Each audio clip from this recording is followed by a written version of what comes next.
Ce qu'il fallait retenir dans le Tarn cette semaine. Le premier défilé du 70e carnaval d'Albi a attiré une foule nombreuse dimanche après-midi. Entre chars historiques, fanfares et confettis, la parade a offert un voyage dans le temps et confirmé l'attachement des Albigeois à cette tradition populaire.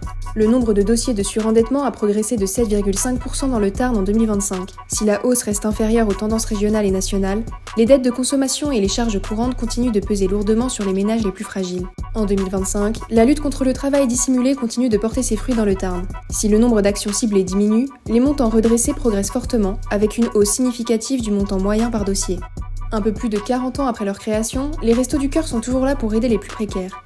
Les 6, 7 et 8 mars, les bénévoles seront présents dans les grandes surfaces du département pour la traditionnelle collecte. Malgré des menaces et des intimidations reçues suite au refus d'inviter Frédéric Cabrolier, candidat RN, et au retrait de Marie-Louise Hatt, candidate d'hiver droite, les étudiants albigeois maintiennent le débat organisé pour les municipales.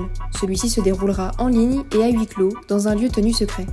Alors que les frappes se multiplient au Proche et au Moyen-Orient, le Secours populaire appelle à la solidarité pour venir en aide aux populations civiles. Femmes, enfants et familles déplacées font face à des conditions de vie extrêmement précaires, rappelle l'organisation. Cynthia, 37 ans, habitante de Damiat, fait partie du casting des aventuriers de la 28e saison de l'émission Koh-Lanta, présentée par Denis Brognard et diffusée chaque mardi sur TF1. Abonne-toi pour ne rien rater de l'actualité.